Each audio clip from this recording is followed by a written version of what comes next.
So our agenda, well, the first thing is fees, general investment accounts, retirement accounts, trusts, how fees are hidden. Number five will be one that everybody tunes in on. Best practices, key takeaways, meet our WM team, and a really important part is contact us. There's going to be a little more than just, hey, this is how to get a hold of us. So we'll have more. Please tune in for that. All right, we'll jump right into it. During the discussion today, we'll be looking at into different fee structures for really those three different type of accounts. And you can see those different type of accounts right there. We've got our general, our retirement, and our trust. The fees for these accounts can be paid in different ways. The first one that we're going to go over today is a flat fee. And it is exactly that, exactly what it sounds like. It is a fee that doesn't change.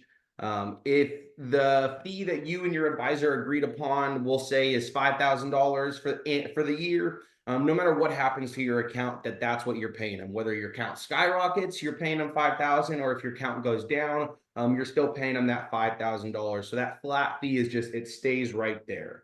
But the second one is a commission fee, and this is the fee you pay when you actually buy or sell an investment product. When the advisor on your behalf buys a stock, a bond, a mutual fund, during that transaction, they will be making money from that one specific transaction. And the money that they make from that transaction is the commission. So that it would be the commission fee. It's when they actually physically buy and sell investment products for you. The third is a percentage of assets fee. So this is the fee that gets paid out for the total amount of assets that are in your account or the plan. So for example, we'll say that in your account you have $100,000, and the agreed upon fee that the asset fee that you agreed upon with your advisor is 2%. Now, if that at the end of the year it's exactly $100,000, then you would be paying that advisor $2,000. If it goes up, you're going to be paying your advisor more than $2,000. And if it goes down, you'll be paying less than $2,000. So the percentage of asset fees is directly tied to how well your account is doing. The fourth and final is the trailer fees. This is a fee that a mutual fund company pays to an advisor who sells their specific mutual fund. So this fee is also known as a trailing commission fee, and you'll see here just in a second why it's called that.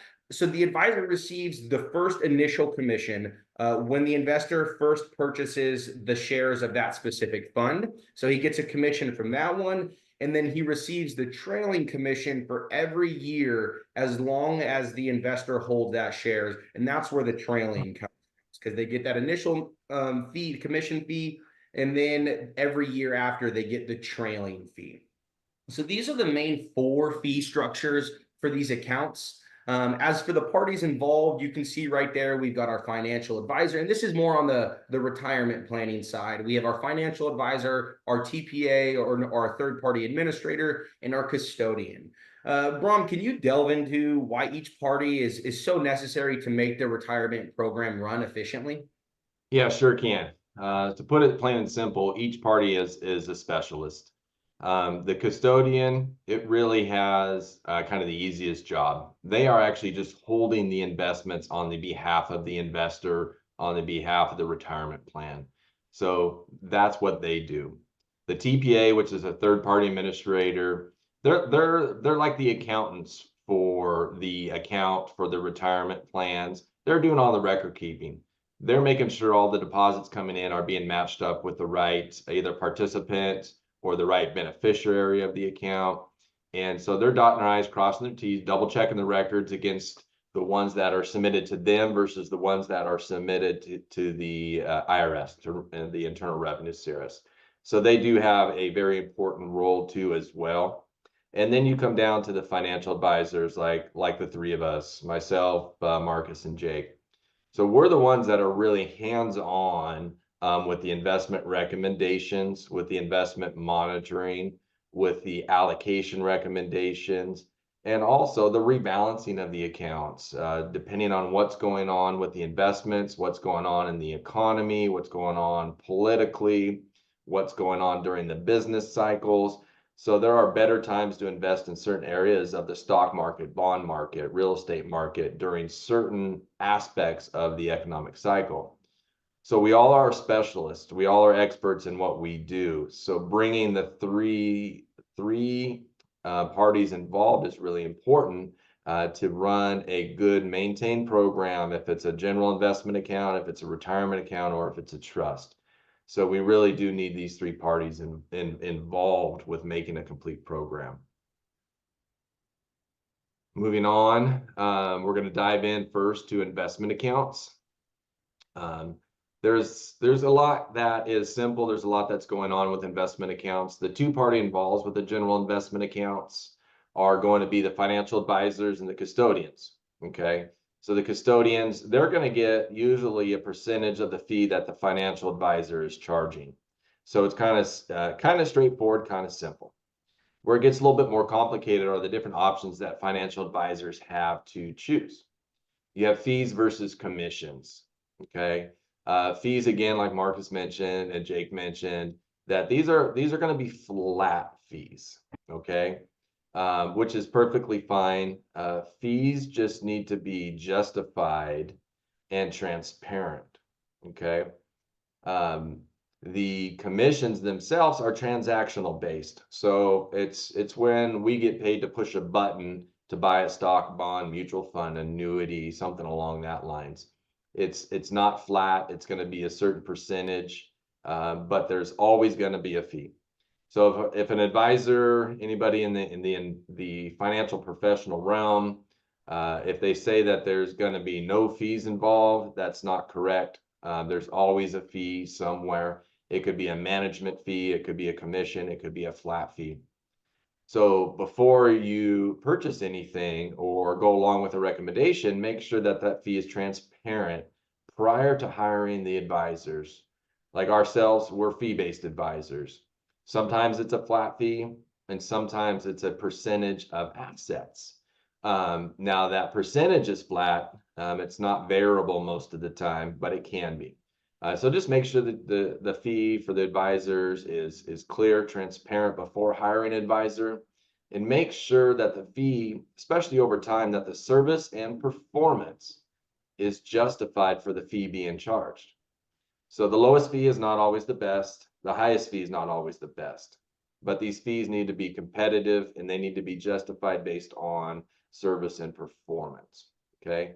The different types of investments we've mentioned: stocks, bonds, ETFs, mutual funds. These general investment accounts, they can have different purposes. Okay, and examples would be for businesses, would be for cash management. You can diversify your business assets so that all your revenue is not coming from one area.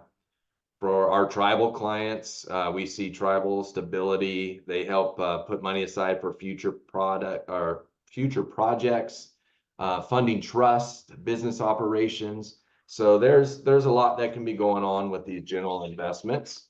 So just make sure that the fees are clear, justified, and then you're going to be off to the right start.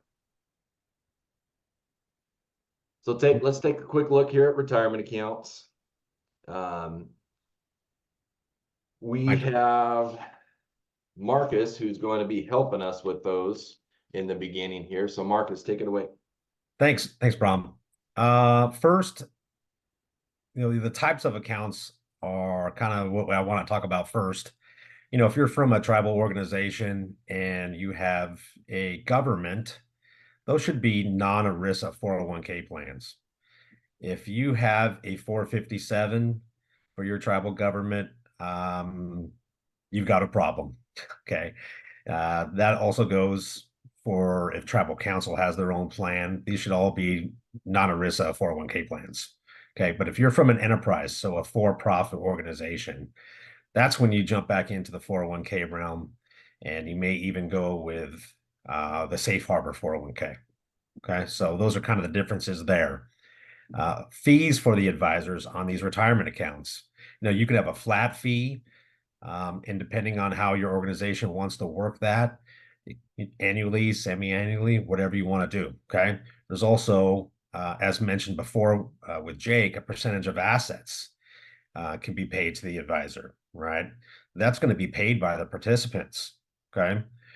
There's also commissions that you can have on those as well, and a combination, which is a really big thing. These are paid by either the tribe directly, the poor for-profit enterprise, the participants, or a combination. Okay. So now we're talking about TPAs next.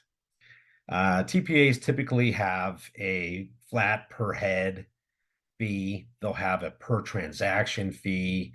And then you might actually see a revenue sharing from investments. Now, that's not necessarily a fee that you'll be paying. That could be coming back to the plan to help you offset your costs. Brahm's going to go probably into that a little bit more after I'm finished. But I want to move on to custodians first. Typically your custodian is going to have, a flat fee and maybe a small asset charge that's charged to the participants. Okay. And many times your TPA and your custodian can be the same entity. Okay. So that's something to watch out for. And then the investments, say ETFs and mutual funds and expense ratios. Okay. Expense ratios is what you're going to be paying as an investor based on your assets in your account. So typically an expense ratio, just for an example, say it's 34, and we'll say a very technical term, basis points. Okay. In reality, what does that mean? Well, that means $3.40 per $1,000 that you have invested, right? So that's the participant fee for buying that investment. Okay. Brahm's going to talk a little bit more about the combinations of um, asset charges compared to flat fees and putting them together, keeping them separate. Brahm's going to take over from here and talk about that. Yes, I am. I'm going to give some real life experience here for what we see out there in the competitive market. And mainly we're seeing it on the financial advisor side. TPA and custodian fees are pretty straightforward and pretty easy to understand. But as financial advisors, we have the ability to design these fees in many ways. And this is a discussion that I have with either the investment committee, owners of the company, CEOs, CFOs, whoever's kind of in charge. And sometimes it's a combination of different people to decide how these fees are going to be paid. Fees are really scrutinized nowadays by the Department of Labor. They do need to be competitive, but we have choices. So there's nothing wrong with the organization paying for 100% of the advisor fees. There's nothing wrong with that at all. We're starting to see that. It limits the liability of the organization. That can be the flat fee or it can be a percentage of the assets.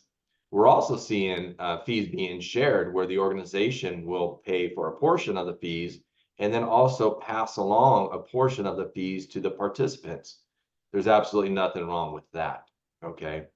What we are seeing less and less of are commission-based retirement programs, okay? Commissions are usually on a little bit more on the higher side. They're transaction-based, and we're just seeing less and less of that by true retirement plan advisors like ourselves, to where we're really getting in there and designing these things. So these combos are pretty popular. So where the organization pays a portion and then the participants pay a portion, which keeps everybody kind of on the same page, keeps the fees in the forefronts.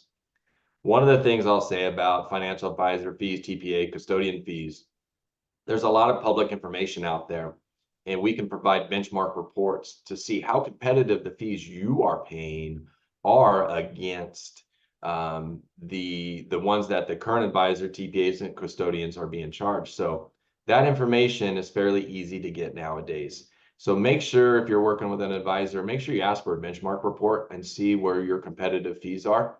And again, it doesn't have to be the cheapest, and we always don't recommend the cheapest because you're usually getting lower service. It doesn't have to be the highest, but the fees need to be justified, and make sure that they're fair and reasonable, especially if they're being charged 100% to the participant, because that's an option too as well. We see that a lot with startup plans where the participants are covering the cost. So if your participants are covering the cost, that's where the owner's liability or the organization's liability kicks in. need to be reasonable. Okay. So let's keep moving forward here, where we're going to be talking about trusts. Okay. There are several different types of trust. In the tribal world, we have children's trust, elders trust, deferred per cap trust. In the non-tribal world, we have living trusts. We have special needs trust. We have minors trusts. So this talk is going to kind of include all of that. Okay. All those different options. So everybody can kind of relate to this kind of all at the same time. So again, we have three different parties involved with the trust because a lot of times you have multiple beneficiaries within the trust. So you've got a financial advisor, you got a TPA, third-party administrator, and you've got a custodian. And again, these three different entities are great to team together in order to make sure the trust programs are run properly and there's not any accounting errors when it comes down to it on the third-party administrator side. So that's very important for the beneficiaries. We've come across several trusts where we have multiple beneficiaries within the trust, and we get them audited by the TPA, and we find multiple mistakes. And those mistakes can be corrected, but that's the importance of having good partners to work with and trust. So when it comes to fees, usually as an advisor, we're charging a percentage of assets, and those services vary. We put on financial education classes. We handle the investment recommendations, monitoring, reporting, all that fun stuff. So it depends on the exact scope of services, depending on what the percentage of assets is going to be charged. TPA, again, is usually a per head and per transaction.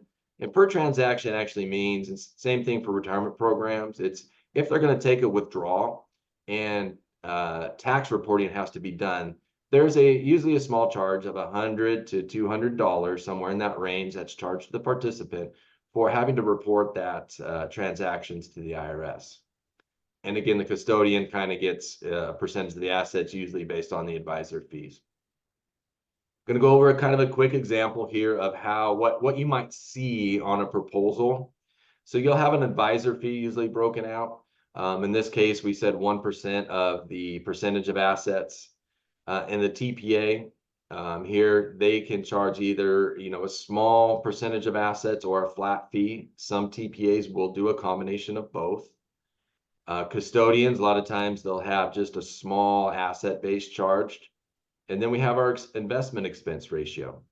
So just because the advisor is telling you, hey, I'm going to charge you 1%, we're uncovering, and educating all of our clients on, all of our folks we'd like to work with, that, hey, there's more than that. And this is the breakdown of that. So our total cost, as a percentage of assets would be 1.19%. So when we're looking at it's not just the advisor's cost, we have to factor in the TPA, the custodian, and the investments. The investments themselves, there are lots of options to kind of choose from, which we'll be discussing here, a little bit later when it comes to the fees. But this is one that can be, definitely looked at, and we're going to educate you on that here, kind of going forward. So let's move on to the next section here, which is kind of the fun part for us, because we kind of see these fees not being transparent to a lot of our clients, a lot of our prospects. So the first is, paid out of expense ratios. And that's kind of what I was referring to. With the investments, there are different share classes. They're defined as A shares, B shares, C shares, I shares, R shares. There's lots of different share classes out there. And depending on the investments, the investor's time frame, risk tolerance, and goals, there's different share classes that are more appropriate than the other. But also the advisor gets paid, usually gets paid a commission and possibly a trailer out of this, like Marcus kind of went over and Jake went over with these trail expenses. Okay. A lot of things that can happen. We find wrong share classes within retirement programs, and that's a fiduciary breach. So we keep a look at that. The other thing that we see, that there's revenue sharing that Marcus mentioned earlier, and sometimes the TPA gets a fee paid out of it and they get a revenue share back to them. Some TPAs offset their fees that are being charged, some don't. So it's one of those things that we need to be clear on, that we understand. Another thing that I see are not itemized on statements. So your official statements should have a fee breakdown on there. Sometimes it's a choice on investment design, but also ask if you don't see the fees that are being charged on an official statement. Now you're going to see that more on the trust accounts, general investment accounts. When it comes to the retirement accounts, they're not going to show up on the statements. They just have to be reviewed. So make sure that you see that. I do not like to see spreadsheets at all. I don't like to see unidentified index comparisons. And I want to make sure that when we're looking at the returns, it's after all expenses. I don't like spreadsheets because those numbers can be manipulated. They're not official statements, okay? If you receive a spreadsheet, demand and require that you get the backup official statements. If there's a custom index that your investments are being compared to, make sure you see the backup on that and make sure it's an appropriate index being comparison. So we don't want to compare a stock index to a bond investment. We don't want to compare a large cap index against a small cap investment. So make sure it's the appropriate index. If it's custom, make sure you have the backup. If there's a spreadsheet, make sure you have the backup. Referral fees. The old saying is, pay to play. There's a proper way of doing referral fees, and there's a backdoor way of doing referral fees. It does not hurt. A lot of the RFPs we're part of, requests for proposals, they'll ask if you're part of a referral fee program. Nothing wrong with them as long as they're disclosed and that we understand what revenue is being shared. So just ask. It's a great question if there's any referral fees being paid. Paid by investment product, that's going to be more of our commissions, okay? And sometimes the commissions themselves are being paid by the investment product company themselves. Nothing wrong with that. Just understand what it is. If that happens, a lot of times there are holding periods for the investments. So if you aren't paying the commissions and they're being paid by the investment product, that's okay. Just understand and make sure it's an appropriate product for you and understand the holding terms themselves, okay? I can give you, I've got real life examples for all of these, and I'm not going to go over each one, but just make sure that you understand that there can be hidden fees. Okay, we come across spreadsheets, and I give that little kind of devilish smile to the client, going, okay, we got a problem here. Let's not do this. We need the official statements. And when the investments are paid by the investment product, I see it all the time. Clients or new clients will come and say, yeah, I didn't pay anything, but they don't understand that there's a holding period. We see that a lot with annuities. So it's an insurance-based product, but we see that a lot with annuities. And all of a sudden I tell them when I look at the product, I said, well, do you understand you have to own this for 7 years? Otherwise, if you liquidate it, you are going to pay a fee. They're like, what? And the expense ratio on an annuity can be fairly high, and they don't understand that there's that fee too as well. So just make sure there's a clarity when it comes to all of these different scenarios. Okay. Let's take a look at best practices here real quick. And these are recommendations that we see going, kind of going forward. Investment policy statements for each account type. So you don't have to have one investment policy for all accounts. You can have from each account types. We want to make sure that these fees are transparent. Contracts are optional when it comes, but there are sometimes not a bad thing. Sometimes they're going to protect the financial advisor more than they're going to protect the organization. So take that in consideration. You got a contract with an advisor and you decide you want to fire them. Instead of just transferring the account, you may have to pay out the contract, then transfer the account. Meeting notes are very, very important, especially for investment committee and group type accounts. This is a nice historical record of how decisions were made, what was reviewed. And these are something that here at RWM, we do all the time, and we make notes. And if you have changes in the organization, it's a great way to catch up those new participants, the new people participating in the committees, the new CFO. They can get up to speed very quickly. Internal fee review policy, have something written that everybody can follow how you're reviewing the fees. Again, it doesn't have to be the cheapest, it just has to be justified. An RFP, a request for proposal, is a great way, not 100% necessary, but if you've got large accounts, then it's a great way to get multiple options on the table, but they are a lot of work. They take a lot of time, and even reviewing them, with the committee or with those in charge, it's a time commitment for sure, but they can be very helpful. I have helped ran several of these. I'm participated in a lot of them. It's a time commitment all party side. Checking references, that would be for tribes and non-tribes. Check the advisor's reference, check the TPA's reference, make sure they're a good fit. They have other clients that are similar, especially on the tribal side. You want to make sure they've got some sort of tribal experience. They have a tribal network that they can help with if there's additional problems that pop up or just additional needs that pop up besides just finance. Same thing on the non-tribal side. 338 advisors, qualifications. Make sure your advisors have some sort of qualifications up and beyond just the standard licensing. Standard licensing is passing the test, and it's a great achievement.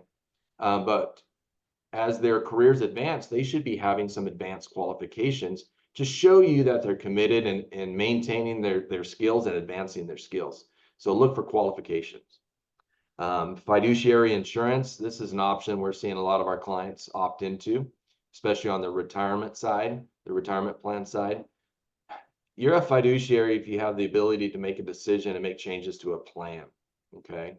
All three of us are fiduciary on our plans because we have the ability to make changes to the investments and give recommendations. So we can't escape that. But as an employee, and if you're on a committee, you're also a fiduciary because you have the ability to help make decisions and changes. So take a look at fiduciary insurance.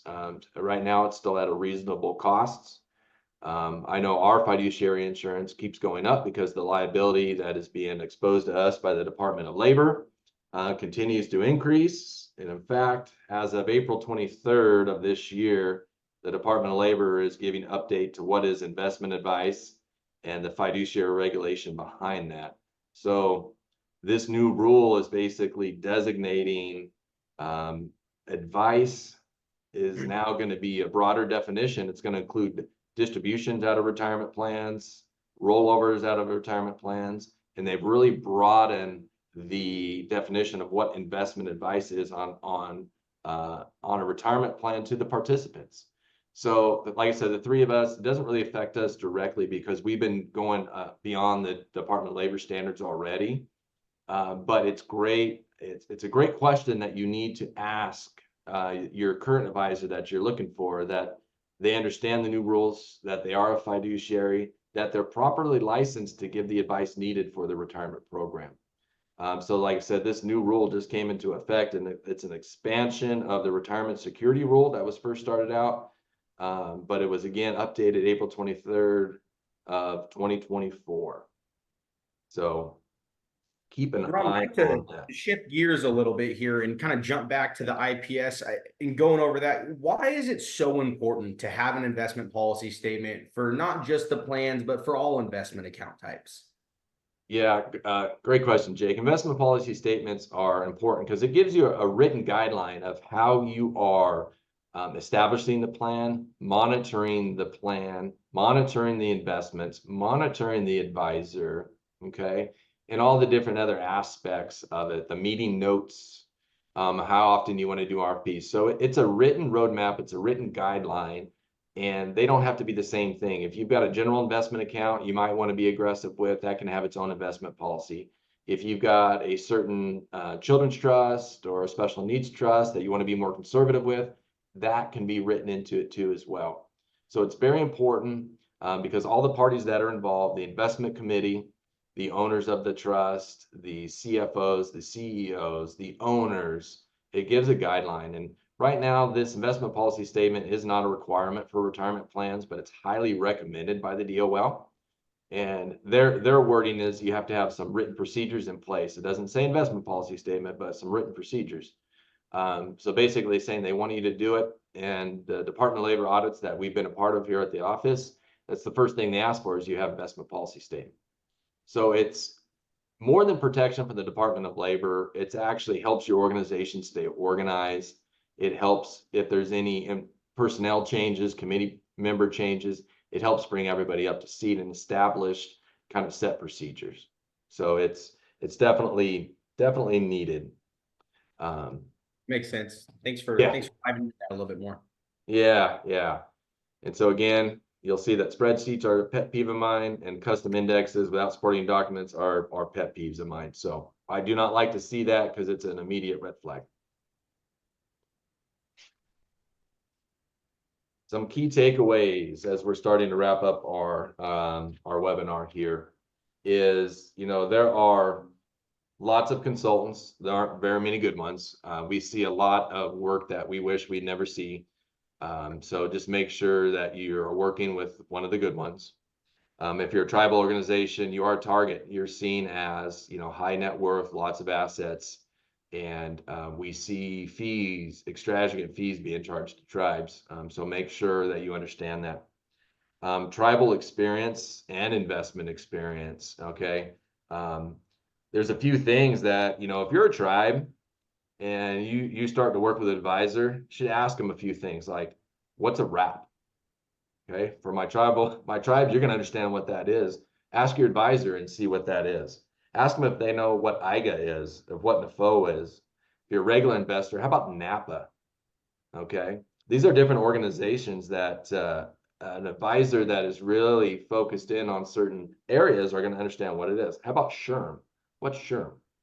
Okay, how about what's a target date fund? What's a CIT?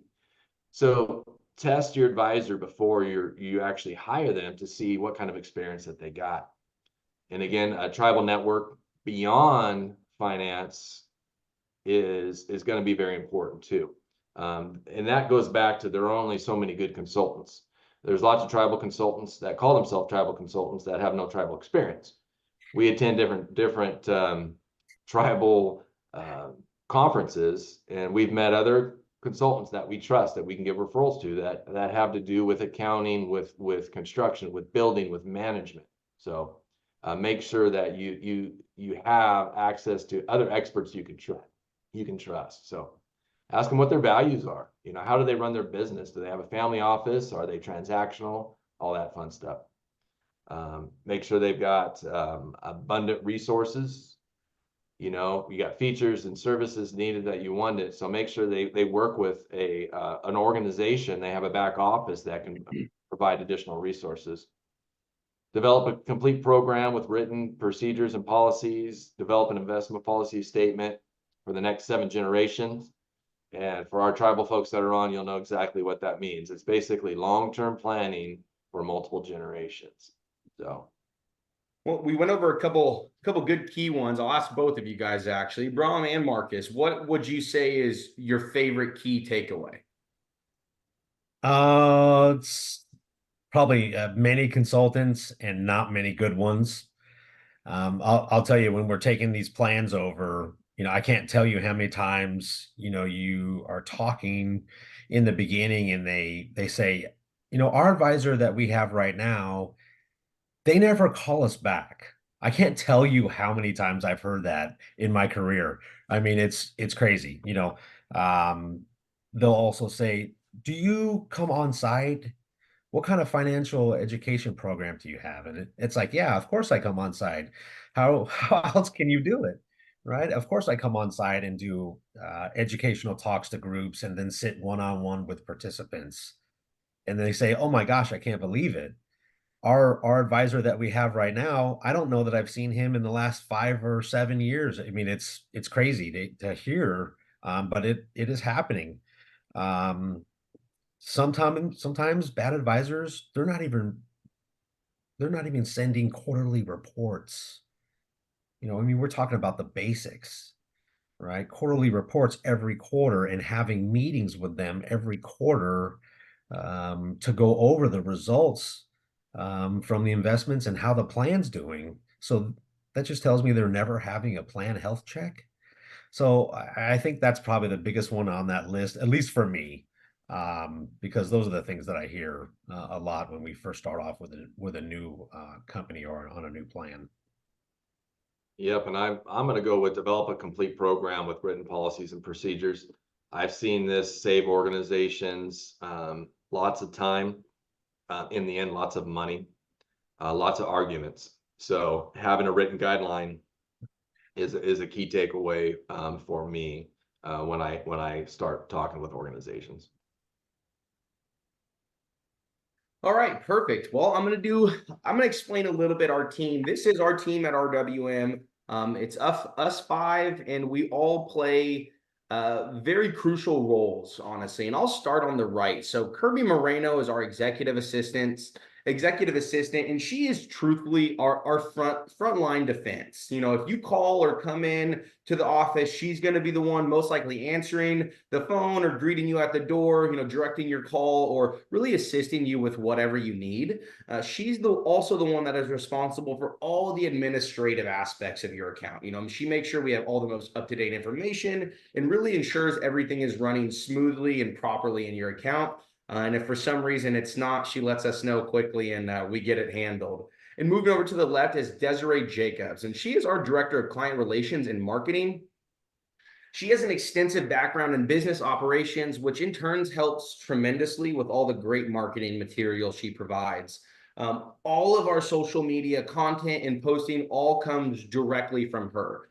She consistently provides our social media platforms with, you know, market updates and trends, educational material for plan sponsors and employees, good money habits to follow just in general, DOL and IRS regulatory updates, and then some funny and uplifting posts occasionally.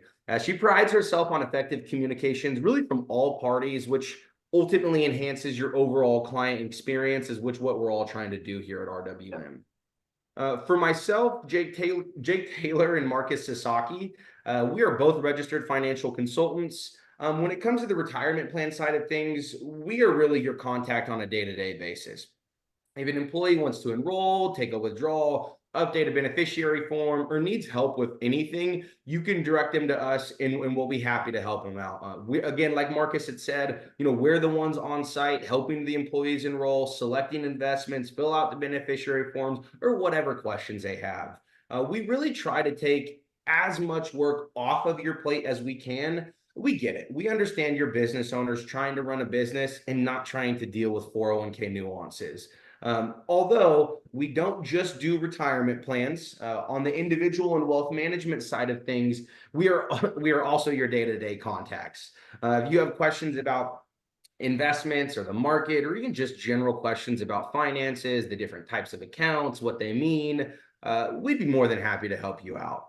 Marcus, in turn, also plays a very important role when it comes to investment monitoring and reporting. He is always watching the market for the most up-to-date trends to make sure our clients really are where they should be, and just to make sure really we're doing our job when it comes to the investments and in what's going on in the market. And then we got Bram Rossiter. Bram is our Chief Investment Officer. He oversees every aspect of investments, our clients, their portfolios, and really everything that happens within the business. He's the one that implements all of our investment strategies and ensures everything is performing to his standards, and he's got some pretty high standards. He is a big advocate for a work hard, play hard mentality, and really ensures we all have a good work-life balance, which in turn really makes it enjoyable to do what we do. We have fun and we work hard, but when we are working, it allows us to enjoy it just that much more because we have a good balance. He also has the final say in really every decision that gets made. He's been doing this for almost 30 years and is the one providing the highest level of expertise and attention to detail when it comes to managing your account. And yeah, that's us here at RWM, and we really look forward to hopefully working with you or answering whatever questions you guys have. Great, thanks, Jake. So a couple things that will happen. One is we will get everyone the replay. So if you missed any part of it, not to worry, we'll send you a link via email. The other part is we're going to make a lot of phone calls, but we're going to call everyone to see if they have any questions. If you take our phone call, that will be really, really beneficial to you, because we will be able to provide you a benchmark report on your plan.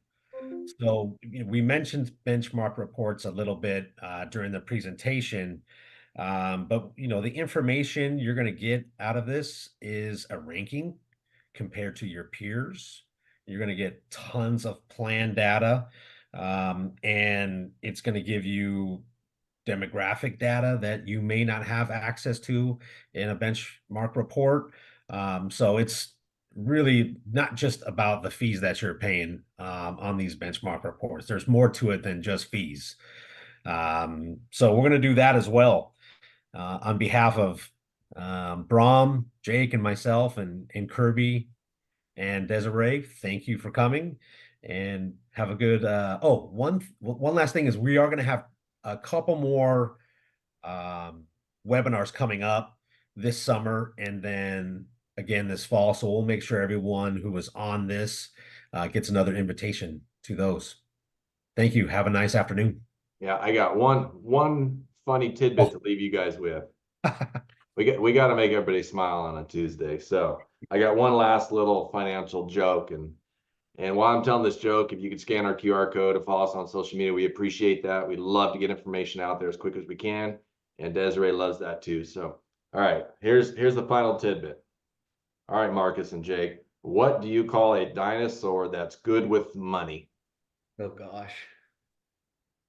I'm already starting to see our attendees. The names are starting to giggle already. I can see Yeah. I got it. I don't know. What do you call Financial it? Rex. an Investosaurus. Invest. An Investosaurus. So with that cheesy note, thank everybody for attending. And we are going to go ahead and wish everybody a great day and have a wonderful rest of the week. Thank you. Thanks, guys.